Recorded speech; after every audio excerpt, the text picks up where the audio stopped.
Baik, insya-Allah kita akan masuk pada pembahasan tajwid. Pada minggu lepas kita membahaskan tentang asas tajwid. Kita membahaskan Allah Subhanahu wa taala berfirman dalam surah Al-Muzammil, dan warattilil Qur'ana tartila, dan bacalah Quran secara tertil. Dan pada minggu lepas dan pada sesi yang lepas kita membahaskan apa makna tertil di sini dalam istilah, dan juga penafsiran bagi kalimah tartilan. Makna tartil adalah tajwidul huruf wa ma'rifatul wuquf, itu memperelokkan sebutan huruf dan mengenal dengan teliti hukum-hukumnya tajwid, yang mana kita dah bahaskan. Dan juga kita bahaskan pada sesi yang lepas, tajwid itu adalah fardu kifayah bagi mempelajarinya, akan tapi untuk beramal dengannya adalah fardu ain. Ini juga kita dah membahaskan. Dan pada minggu lepas juga kita membahaskan sesungguhnya sabdanya Nabi kita SAW bersabda pada sebuah hadis, innallaha yuhibbu an yuqra'ul Qur'an kama unzil, mana sesungguhnya Allah Subhanahu wa taala sangat menyukai seandainya Quran itu dibaca seperti apa yang telah diturunkan. Jadi ini adalah menguatkan lagi mengapa harus kita belajar tajwid. Ada orang yang pernah mengatakan, saya lancar baca, saya punya bacaan dia lancar, tapi pada saya tajwid tak penting. Dan seolah-olah dia memperkecilkan ilmu tajwid, walaupun bacaan dia lancar, sebutan dia banyak yang ada kesalahan. Ada banyak kesalahan pada sebutan. Kalau sebutan dia, ulama mengatakan kalau dia banyak melakukan kesalahan pada sebutan, dan lebih teruknya kalau kesalahan pada makhraj, ini boleh mengakibatkan kesalahan yang lebih besar. Apabila kita mengatakan kesalahan-kesalahan yang kecil dalam Quran, seperti lafaz yang kurang, hukum yang tidak dilaksanakan, hukum dia makruh. Ulama mengatakan hukumnya makruh kalau dia melakukan berterusan, dan boleh mengakibatkan menjadi haram, mana berdosa kalau ia sudah terlampau banyak dan dia tidak mengambil berat untuk memperbaiki bacaannya. Kenapa? Kerana kalau dia jahil, dia merasakan aku dah bacanya lancar, tapi ialah sebutan tak nak ambil kisah, dia tidak mengambil peduli tentang sebutan hurufnya dan lafaz dan sebagainya, hukum-hukum tajwid, maka lama kelamaan dia akan melakukan kesalahan yang besar. Kesalahan yang besar dalam bacaan adalah mengubahkan makna, pada makhraj dan sebagainya. Jadi seperti mana kita bahaskan pada sesi yang lepas, tumpuan topik ini adalah untuk membahaskan kalimat-kalimat dalam Al-Quranul Karim. Dan kelebihan mempelajari tajwid adalah ilmu yang paling mulia untuk dipelajari kerana ia ada kaitan dengan wahyunya Allah Subhanahu wa taala. Kita sambung lagi. Nama bagi ilmu ini adalah ilmu tajwid. Ada sebagian ulama mengatakan ilmu Quran. Ada sebagian ulama mengatakan ilmu qiraat. Dia ada berbagai jenis nama. Ini ilmu tajwid. Ada ulama membahaskan di ilmu Quran. Ilmu Quran maknanya dia ilmu Quran lah. Ada ulama yang membahaskan, yang mengatakan ini ilmu qiraat. Ilmu qiraat.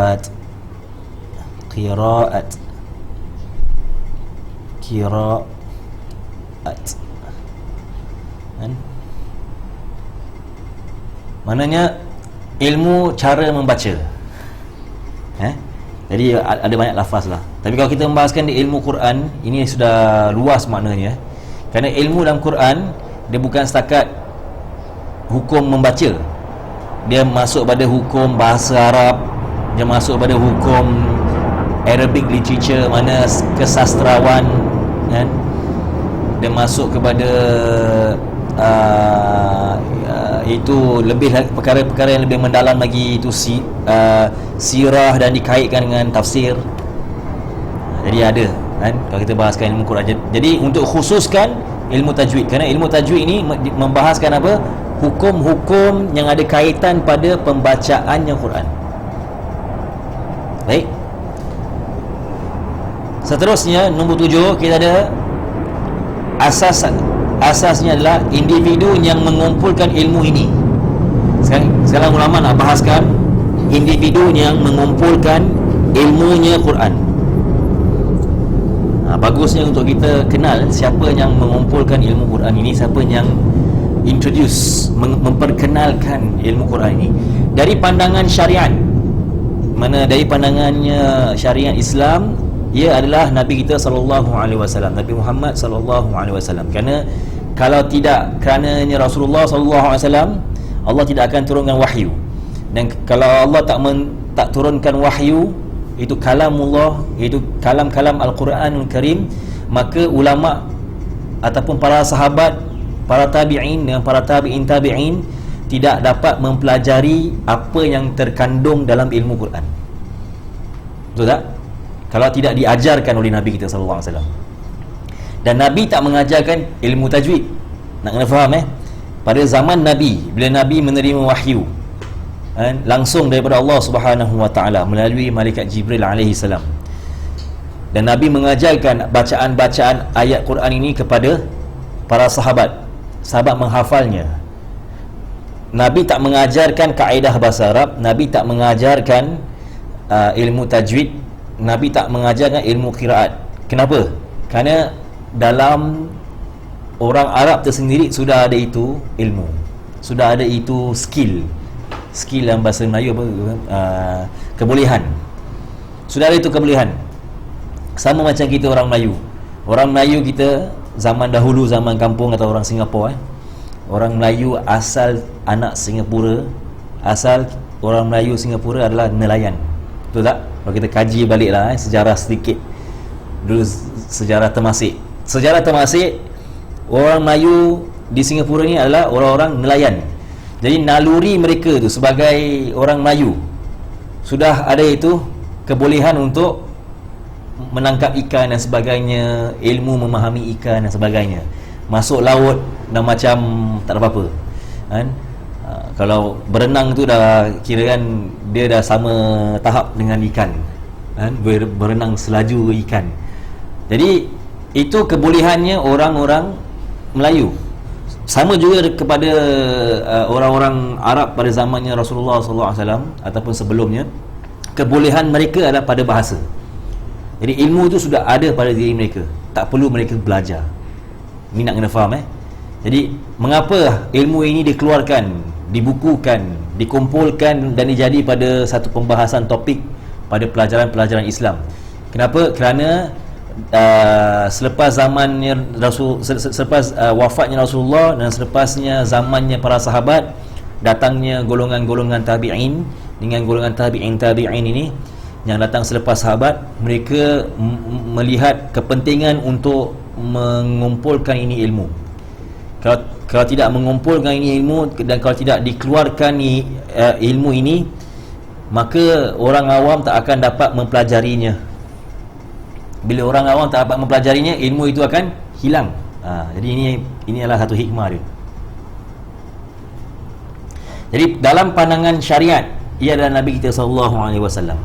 Tapi daripada pandangan siapakah ulama yang pertama bagi ilmu ini, ini ada masuk Inggeris sikit, tak apa. Ini saya ni dari pandangan siapakah ulama yang pertama bagi ilmu ini, sebahagian ulama ini saya cancel, kita letak sebahagian ulama, sebahagian ulama mengatakan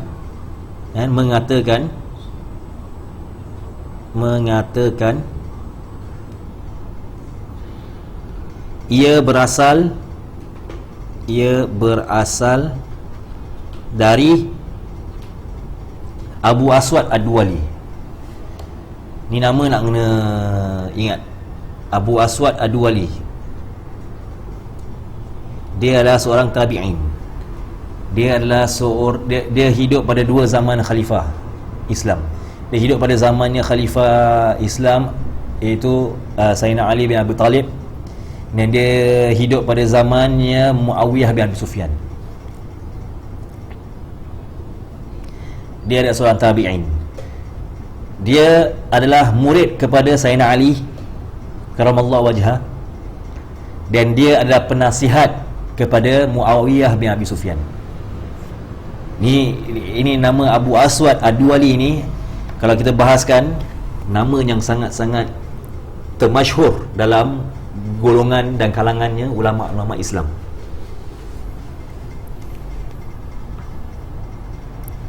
Tidak dikirakan seorang itu ulama, ataupun lagi-lagi kalau dia ulama Quran, kalau dia tak kenal biografinya Abu Aswad Ad-Duwali, tak dikirakan dia sebagai ulama Quran ataupun ulama. Pasal dia bukan, Abu Aswad ni bukan setakat Quran saja kemahiran dia, bahasa Arab semua kan? Jadi tak dikirakan seorang itu ulama kalau tak kenal siapa itu Abu Aswad Ad-Duwali kan? Ada ulama yang mengatakan, jadi ini dalam segi sudut ada ulama yang mengatakan ia berasal, ni patut kita cancel cancel, tapi ada ulama yang mengatakan ia berasal daripada Abu Aswad Ad-Duwali. Okey, kita dah bahaskan. Dan ada yang mengatakan daripada Abu Ubaid Al-Qasim bin Salam. Ini pun datang selepas zamannya. Ini pun seorang ulama yang hebat. Jadi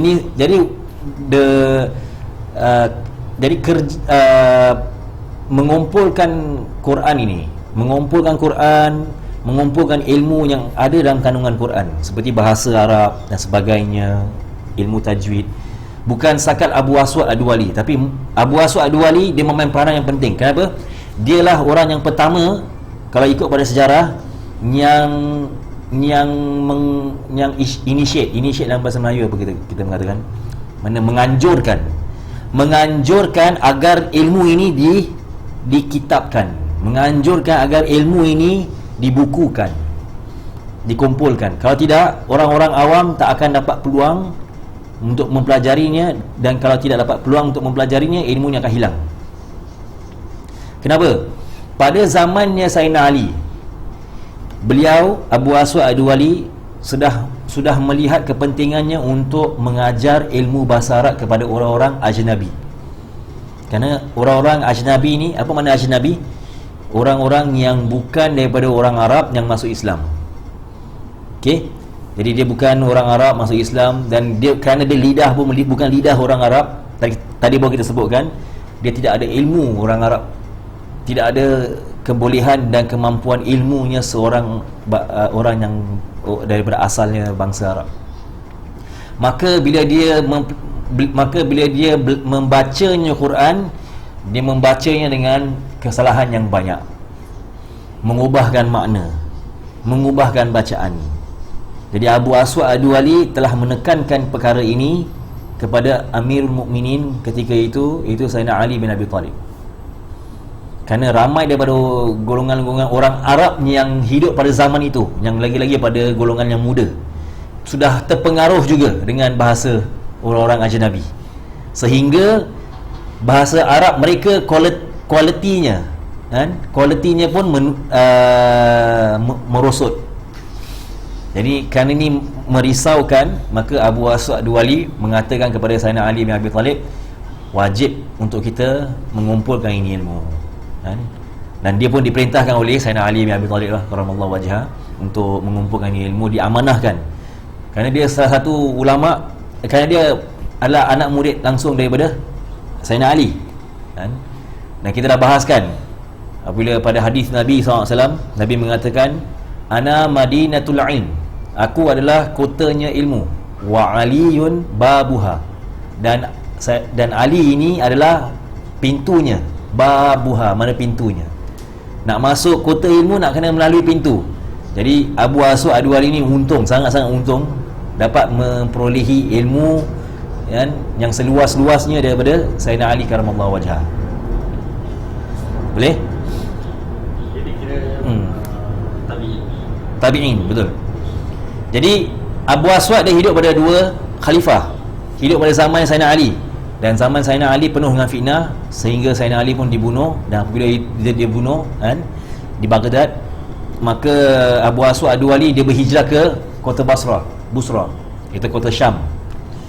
Bila berhijrah ke kota Syam, di sana dia menjadi penasihat kepada Muawiyah bin Abi Sufyan.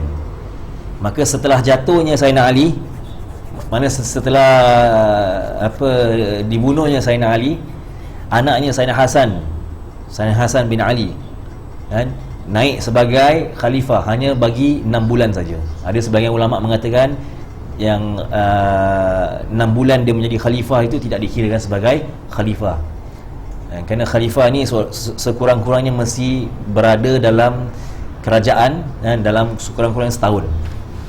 Jadi ulama mengatakan dia tidak dikirakan sebagai khalifah yang kelima.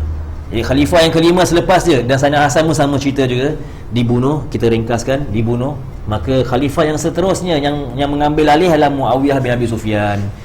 Dan ni Muawiyah, kalau kita lihat balik pada sejarah, kalau tidak kerananya Sayyidina Muawiyah bin Abi Sufyan radhiyallahu anhu, Islam tak akan berkembang apa yang kita nampak sekarang. Kerana mulanya berkembang Islam setelah zaman fitnah, setelah zaman fitnahnya Sayyidina Ali kan? Kerana zaman fitnah bukan mula pada zamannya Sayyidina Ali, dia mula sebelum Sayyidina Ali kan? Dia mula pada Sayyidina Umar punya zaman. In fact before that Sayyidina Abu Bakar sudah melalui fitnah juga. Fitnahnya bagi orang yang tidak membayar zakat, fitnah bagi orang-orang yang murtad. Datangnya Sayyidina Umar punya zaman, fitnahnya kaum Parsi kan, yang membunuhnya sehingga dia mati syahid di kota Madinah apabila sedang solat. Sama juga bersambung kepada Sayyidina Uthman bin Affan, fitnah bagi orang-orang yang di Madinah mengepung rumah dia selama 40 hari 40 malam. Bersambung lagi kepada Sayyidina Ali dan berterusan sampainya berlakunya perang Siffin. Perang Siffin adalah perang di antara Sayyidina Ali dengan Sayyidatina Aisyah radhiyallahu anha. Dan ini perang bukan perang yang mereka ada kebencian di antara mereka berdua, tidak. Dia kerana fitnah yang timbul pada ketika itu dan sangat ketara, dan sampai mereka harus keluar berperang. Mereka keluar berperang bukan untuk menambahkan fitnah, tidak. Tujuan Sayyidina Ali dengan kumpulannya dan tujuannya Sayyidatina Aisyah radhiyallahu anha keluar berperang ini bukan untuk menambahkan fitnah, hanya untuk mengamankan situasi. Tapi kerana sudah sampai pada medan, ni kita ambil ringkas ya, sampai pada medan perang, ini cerita bagi perang Siffin ini. Sampai pada medan perang, maka akhirnya yang menimbulkan kekicauan adalah orang-orang yang daripada kuncu-kuncunya, daripada dua golongan. Dan kuncu-kuncunya memang sudah ada itu plot, sudah ada itu rancangan untuk menimbulkan itu fitnah. Dan ramai daripada sahabat-sahabat Rasulullah SAW yang dibunuh ketika perang Siffin. Dan itu perang memang perang yang tak harusnya berlaku, dan ramai orang salah persepsi pada perang itu. Mereka ingat Sayyidina Ali berperang dengan Sayyidina Aisyah kan. Salah. Hakikatnya kedua-dua pihak ni tidak mahu ingin keluar berperang, tapi kerana perlu mereka bertemu di medan perang untuk mengamankan situasi. Tapi bila sudah sampai pada medan perang, orang-orang yang bawahan tu sudah mengambil arahan, mana pengkhianat lah, orang yang pengkhianat kan. Dan lagi golongan-golongan Khawarij ini, golongan Khawarij ini yang mendukung Sayyidina Ali, tapi akhirnya mereka mengkhianati Sayyidina Ali. Mereka lah yang pertama keluarkan fitnah.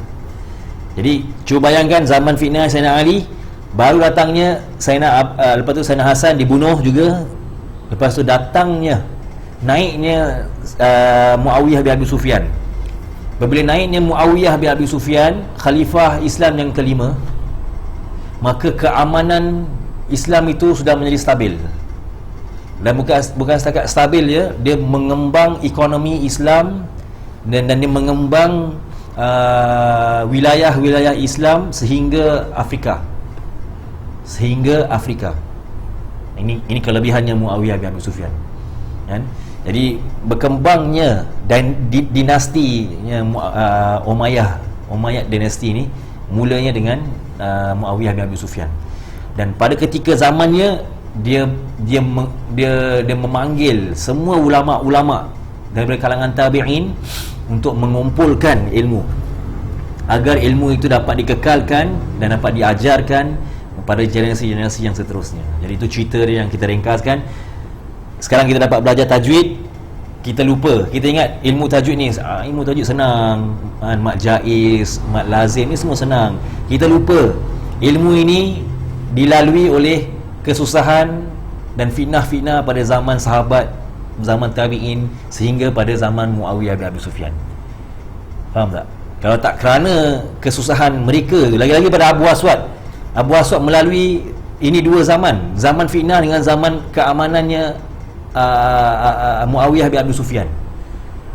Jadi bayangkan, ini Abu Aswad ni pengalaman dia sebagai seorang ulama, dia melalui zaman fitnah ni Sayyidina Ali, dan dia seorang pendukung, seorang murid yang setia kepada Sayyidina Ali. Cuba bayangkan, gurunya dibunuh, apa perasaan dia?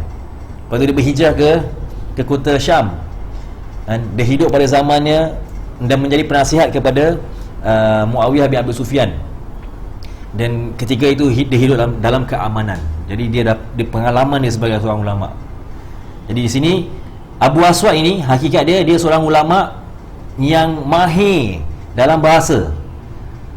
In fact, kalau kita kaji balik ilmu nahu adalah ilmu grammar, kan? Ilmu tata bahasa Arab, kan? Datang juga daripada Abu Aswad Ad-Duwali. Kalau tak kerana dia, kita tak dapat belajar bahasa Arab. Kalau tak kerana Abu Aswad Ad-Duwali, kan? Ni Abu Ubaid pun sama juga, kan? Tapi saya nak membahaskan lebih pada Abu Aswad Ad-Duwali, kerana dia individu yang tersohor. Jadi Abu Aswad Ad-Duwali ni, dia bila berhijrah ke kota Syam, mula-mula dia tidak ingin menjadi penasihat, atau dia tak nak masuk pun jadi golongan ulama yang menasihati raja. Itu Raja Umayyah, kan? Itu ketika itu adalah Muawiyah bin Abi Sufyan. Maka apa yang dilakukan oleh Abu Aswad pada kehidupan harian dia akan duduk di tengah-tengah pasar. Tengah-tengah pasar tu, pasar kat kota Syam, orang sedang membeli belah, tengah berjalan, dia akan duduk di tengah-tengah. Dia akan buat amalan people watching. People watching maknanya dia lihat orang lah, kan? Tapi dalam hati tu senantiasa mengingati Allah, berzikir dan sebagainya lah, kan? Dia ulama, kan? Maka dia akan lihat orang berjalan dan berjalan sini, sehingga ditawarkan berkali-kali oleh Muawiyah bin Abi Sufyan untuk menjadi penasihat, untuk menjadi ketua ulama, untuk mengeluarkan ilmu Quran. Jadi memanfaatkan manusia bagi ilmu Quran ini. Tapi dia reject, maknanya dia menolak tawaran itu, kan? Berkali-kali, bukan sekali, berkali-kali, sehingga Muawiyah mendatangkan dengan sebuah idea, kan? Idea dalam bahasa Melayu apa? Mana? Ilham, kan? Ilham ni adalah dia mengarahkan salah satu daripada kaki tangan pekerja kerajaan untuk membaca ayat Quran di depannya Abu Aswad Ad-Duwali di pasar. Dan dia mengarahkan 2-3 orang untuk membaca ayat Quran tu dalam bentuk yang salah, kan? Ayat ini berbaris salah, maknanya berbaris salah dan sebagainya. Maka dilakukan. Jadi dia tahu Abu Aswad duduk di tengah-tengah pasar, dan kaki tangan kerajaan ini pun dia membacakan Quran di depannya. Lalu Abu Aswad berdiri, dia mengatakan, kan, selama ini aku tahu memang ada kemungkaran bagi orang-orang yang membaca Quran, tapi setelah aku mendengarnya sendiri, tidak boleh lagi aku berduduk diam. Jadi dia melakukan amal makruf nahi mungkar. Selama ini dia tahu ramai daripada kalangan umat Islam yang membaca Quran dalam kesalahan, tapi dia tak akan ambil tindakan. Pasal apa? Pada dia belum lagi sampai pada tahap itu satu tanggungjawab baginya. Tapi kerana kemungkaran ini sudah berlaku di depan matanya, kan, tak boleh duduk diam. Dia tak boleh duduk diam lagi. Dia harus mengambil tindakan. Jadi dia terus mengambil tanggungjawab itu sebagai ulama yang mengumpulkan ilmu Quran dan ilmu bahasa, ilmu tajwid dan sebagainya. Dan itulah permulaan dia. Dan kalau tak kena Muawiyah, ilmu tajwid pun tak akan dikumpulkan seperti ini. Jadi ini sikit lebih kurang sejarah bagi ilmu tajwid kan. Okay, ada ulama yang mengatakan Abu Ubaid Al-Qasim ini sama seorang ulama yang hebat, dan ni semua adalah golongan-golongan ulama yang datang selepasnya Abu Aswad yang menyambungkan kerjanya ataupun karya Abu Aswad. Harus kita faham, Abu Aswad yang memulakan, tapi dia tak dapat mengakhirkan yang seperti kita dapat lihat sekarang ini. Okey. Jadi saya nak tunjukkan, kerana ini penting ini bab, ini tiga ulama ni kita nak kena faham dan kita nak kena bahaskan sedikit tentang ini ketiga mereka. Jadi Abu Aswad dia memulakan. Abu Aswad dia memulakan.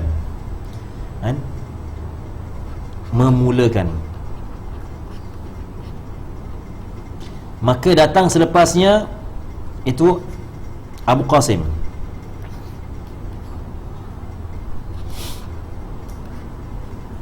Dia menyambungkan karyanya.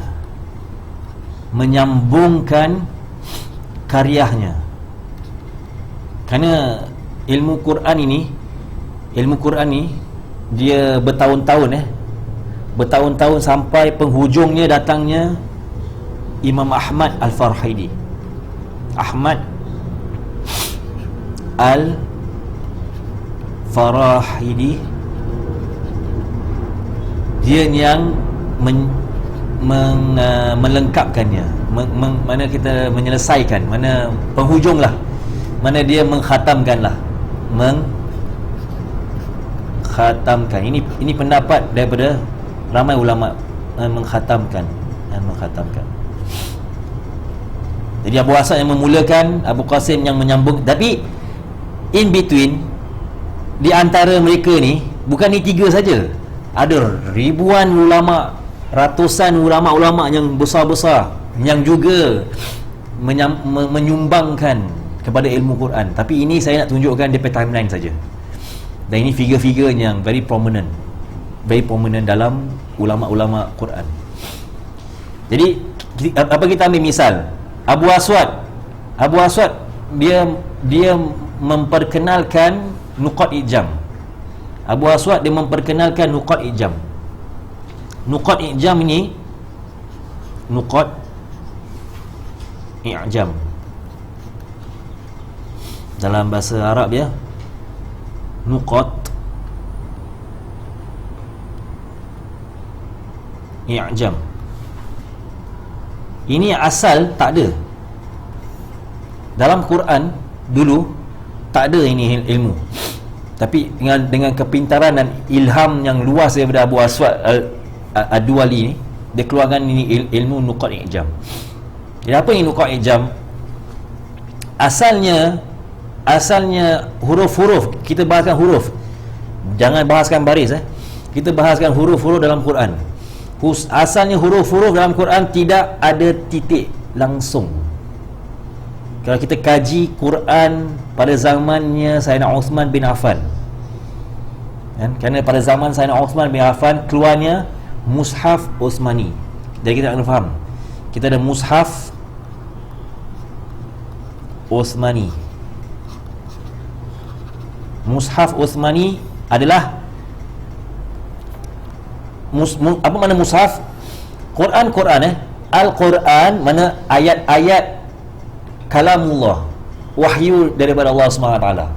Tapi kita tak menamakan, apabila ayat-ayat itu dikumpulkan pada sebuah kitab, lembah kitab, kita tak mengatakan itu Quran. Kita mengatakan itu ia adalah mushaf sebagai adab. Kerana mushaf adalah sebuah kitab, dalam kitab itu adalah ayat-ayat Al-Quran yang lengkap daripada Fatihah sampai An-Nas. Faham tak? Itu namakan mushaf. Ulama tak mengatakan oh inilah Quran. Dia tak mengatakan oh Apabila seorang ulama dia memegang Quran, mana kitab Quran tu lah, mushaf Quran, maaf dan dia mengatakan ini adalah Quran, dia tak mengatakan segitu. Kalau dia buka, dia tunjukkan ayat-ayat dia, inilah ayat-ayat Quran, boleh. Tapi kalau secara adabnya ulama mengatakan inilah mushaf. Faham tak? Mushaf maknanya dalam sebuah kitab, lembah kitab itu adalah ayat yang lengkap daripada Quran, dia mula daripada surah Fatihah sampai An-Nas. Kalau sebahagian tak dikirakan mushaf, kalau sebahagian tidak dikirakan mushaf. Kalau macam sekarang kita ada Quran-Quran yang ada break into 30 juz, betul tak? Juz pertama sampai juz 30. Jadi ini tidak dikirakan mushaf, kerana mushaf adalah lengkap ayat pertama, daripada surah pertama sampai surah yang terakhir. Jadi mushaf yang pertama dikeluarkan pada sejarah, mushaf yang pertama dikeluarkan adalah mushaf Utsmani, seperti mana yang kita lihat sekarang ini susunan dia. Kerana sebelum Sayyidina Uthman bin Affan, tiap-tiap sahabat ada mushaf tersendiri dengan susunan mereka tersendiri. Maknanya ada sebagian sahabat susunan yang pertama bagi mereka bukan surah Fatihah, kerana mereka menerima ayat mengikut kepada tertibnya Rasulullah sampaikan kepada mereka. Jadi bila sampainya zaman Sayyidina Uthman bin Affan radhiyallahu anhu, mana ini okey, sama juga mushaf Utsmani yang dikeluarkan pada zaman Sayyidina Uthman bin Affan, bukan pada zamannya baru mereka melakukan ijtihad dan usaha untuk mengumpulkan Quran, tidak. Mulanya pada zamannya Sayyidina Abu Bakar Siddiq. Cuba bayangkan, zamannya Sayyidina Abu Bakar Siddiq, beliau sudah initiate mengisytihar dan memperkenankan agar ini ayat-ayat daripada Quran ni dikumpulkan pada satu mushaf. Jadi ini ijtihad dari siapa? Ijtihad daripada Sayyidina Abu Bakar Siddiq. Kerana pada perang Yamamah, ramai daripada golongan-golongan sahabat yang menghafal Quran gugur mati syahid. Jadi dia pun mengisytiharkan, okey, harus, dan dia bermesyuarat kepada semua sahabat, kita harus kumpulkan Quran ini. Dan mereka pun setuju, okey, setuju. Jadi mereka lantik Zaid bin Thabit untuk menjadi orang yang menulis dan mengumpul Quran ini. Salah satu daripadanya, mana Zaid bin Thabit dan ramai lagi sahabat-sahabat yang lain yang bergabung tenaga berijtihad, termasuk sahabat-sahabat yang besar seperti Sayyidina Ali, Sayyidina Abu Bakar, Sayyidina Uthman, Sayyidina Umar. Ni semua ulama. Ni 4 khulafa Rashidin dikirakan sebagai ulama dalam kalangan sahabat. Sahabat-sahabat yang lain semua rujuk balik pada mereka, kan? Dan sampailah zamannya Sayyidina Umar menjadi khalifah lebih daripada 10 tahun. Sampailah pada zamannya Sayyidina Uthman bin Affan, dan dicatat dalam sejarah, sebagian ulama mengatakan pada tahun yang ke-6 khalifahnya Sayyidina Uthman bin Affan, baru ini mushaf Utsmani memperkenalkan, baru keluar dengan susunan sekarang. Ini susunan sekarang ni adalah mushaf Utsmani, susunan mushaf Utsmani. Faham Susunan yang kita lihat sekarang ni adalah susunan mushaf Utsmani. Ijtihad daripada siapa? Sahabat.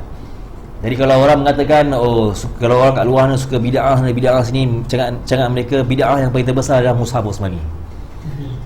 Bid'ah yang paling terbesar mushaf Utsmani, kerana Rasulullah tak mengajarkan tertib kepada sahabat, tapi sahabat ijtihad itu tertib.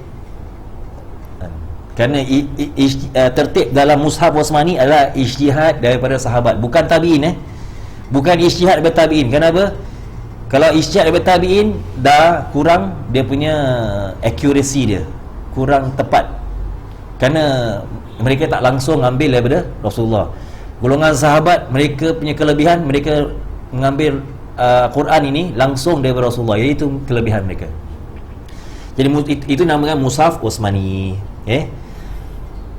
Mushaf Utsmani, dia tidak huruf-huruf dalam mushaf Utsmani tidak bertitik. Cuba bayangkan, kalau ba begini, dia tak ada titik. Ini ba, ini ta, ini pun tha. Kan? Dan kalau ra sama. Ini ra, ini zai. Dia tidak bertitik. Wallahu alam. Kalau awak rujuk balik, lihat balik pada Quran-Quran lama, Mushaf Osmani. Kalau awak dapat pergi Turki, sana ada tu Blue Mosque Blue Mosque apa ada pergi museum tu, pergi sana memang masih lagi dia orang preserve Mushaf Osmani. Kerana pada zamannya Sayyidina Uthman bin Affan hanya 6 yang dikeluarkan Mushaf Osmani. Ada ulama mengatakan 8. And wallahu alam masih wujud ke 8 ini, mungkin masih ada lagi. Mudah-mudahan masih ada lagi. Tapi again, mushaf ini mushaf yang antik lama. Kalau betul ini mushaf dicatatkan secara seperti sama zaman Sayyidina Uthman bin Affan, 100% kita semua termasuk saya juga tak boleh membacanya. Tak boleh membaca pasal tak ada, satu tak ada baris, kedua tak ada titik. Cuba bayangkan.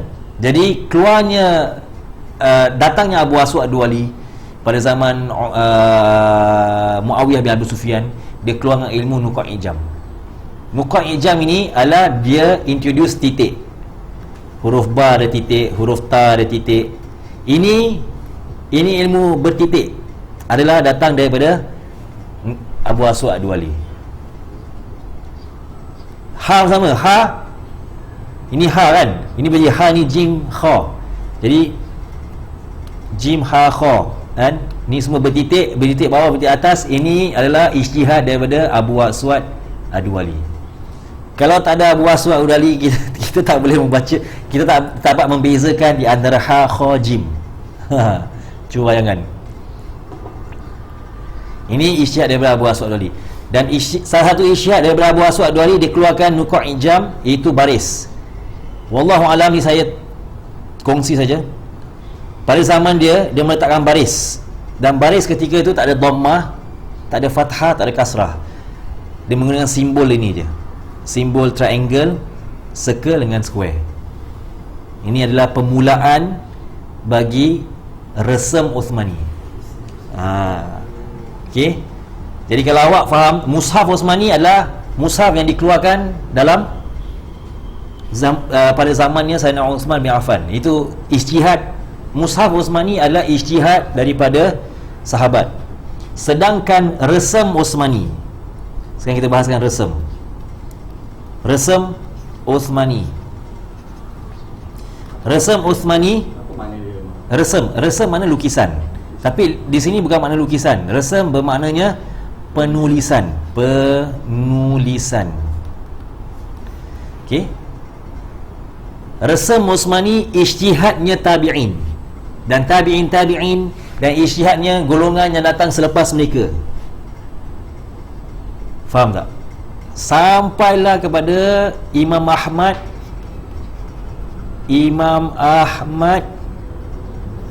Al-Farahidi. Dalam kitab kita ada Imam Ahmad Al-Farahidi. Dialah Al-Khalil, Imam Ahmad Al-Farahidi. Dialah penutup. Sebagian ulama mengatakan, and in fact majoriti ulama mengatakan dialah penutup bagi resam Uthmani. Kita buka, kalau kita membuka Al-Quran sekarang, senang tak untuk baca? InsyaAllah, pasal orang yang sudah belajar baca senang baca kan, baris semua nampak enak kan. Semua di penghujungnya adalah di ketika zamannya Al-Imam Ahmad Al-Farahidi. Dan Imam Ahmad Al-Farahidi, tak salah saya, dia datang 300 to 400 years after Abu Aswad.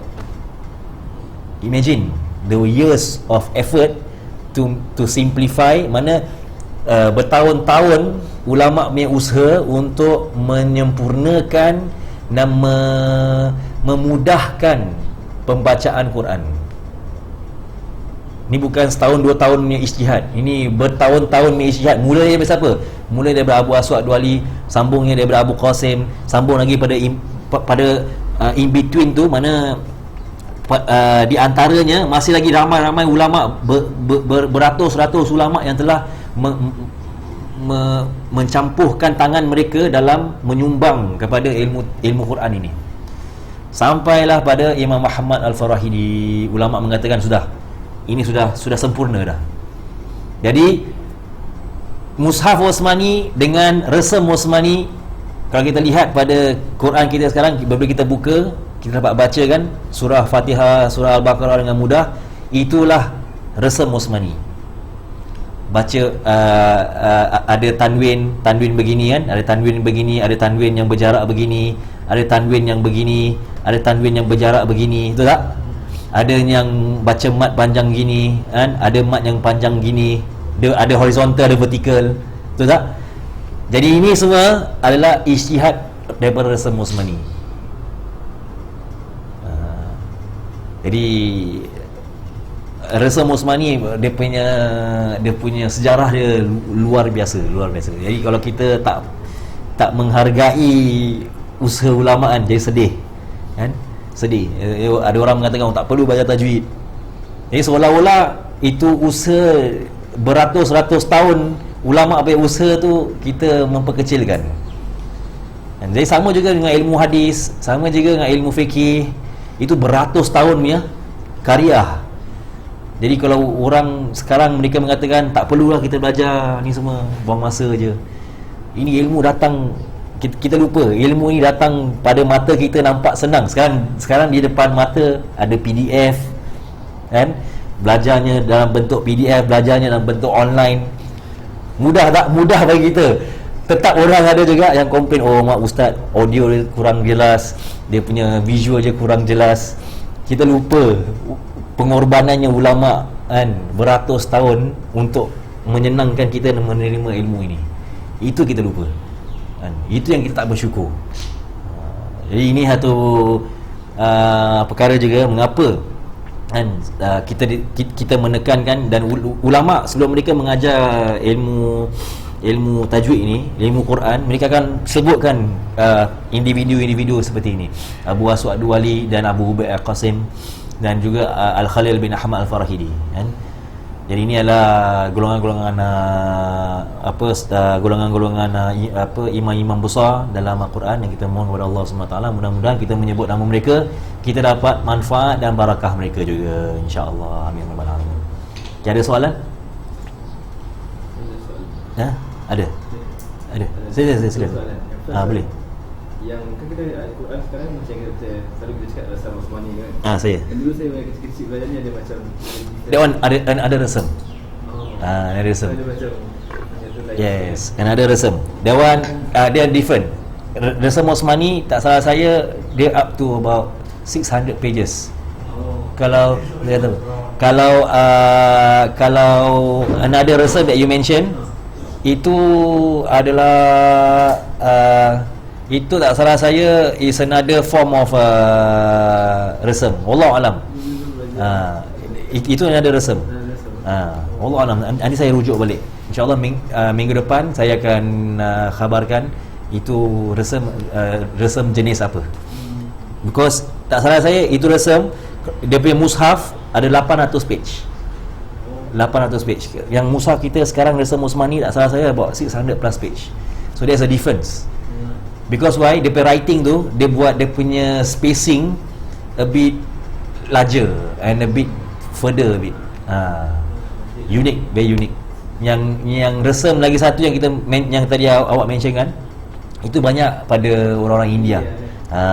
Orang India. Banyak yang bermazhab Hanafi beraliran pada resem itu. Tapi itu memang not easy to decide, not easy to also memahami resem itu. Yang paling simplified, yang paling dimudahkan adalah resem Osmani kan? Resem Osmani kalau kita lihat dengan pandangan mata kasar kita, dia mudah, nampak enak kan, berbanding dengan resem yang lagi satu tu. Wallahu alam. Dia dulu resem tu, kata resem tu ada lukisan bahasa Arab. Dia datang daripada rasama yarsumu. Rasmun maknanya dia lukisan. Rasmun mana lukisan. Kalau rasama mana melukis, dia melukis. Dia rasam mana lukisan Osmani, tapi tak. Jadi ada ulama membahaskan ini ilmu mengapa dinamakan resam Osmani, mengapa tak dinamakan kitabah mana penulisan. Ini sedikit kita masuk ambil manfaat sedang kalau kita dah ditanyakan soalan ni. Penulisan dalam bahasa Arab, adalah kitabatun. Ini dia punya kalimah dia lah. Dan kerana datang daripada katabah makna menulis. Menulis. Jadi mengapa ulama tak menamakan penulisan Al-Quran itu sebagai kitabatul Osmani? Mengapa ulama tak menamakan kitabah Osmani, penulisannya cara Osmani? Mengapa ulama menggunakan resam, sedangkan rasmun, ini mim rasmun, dia adalah lukisan. Dia kata rasama mana melukis.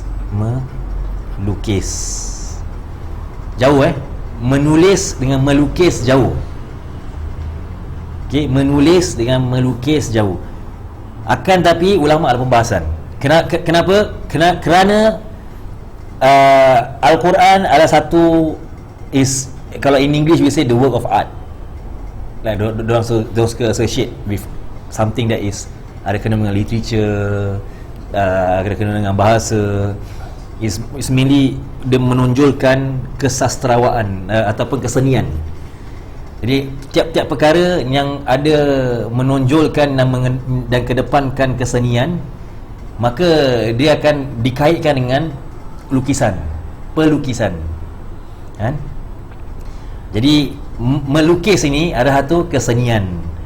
Dan bila kita mengatakan resam Osmani, kalau kita lihat pada mushaf Osmani, kita buka pada Al-Quran, kita lihat berbagai-bagai jenis baris, berbagai-bagai jenis alamat-alamat untuk memanjangkan huruf mat, betul tak? That is a work of art. Kita kalau buka Al-Quran, kita tengok ini huruf mat, mengapa macam gini mengapa gini huruf mat dia, mengapa huruf mat dia begini kan? Apa salah ada koma, lepas tu ada macam gini kan? Berbagai-bagai jenis. Lepas tu ada mim kecil ke atas kan? Ada kalimah tapi ada mim kecil ke atas. Ada kalimah pula kan, dia ada tanwin dengan mim, ada tanwin dengan mim kan? Baris depan dengan mim kecil. Ini semua is a work of art. Kalau awak tanya pada ulama mengatakan ini adalah keseniannya Quran.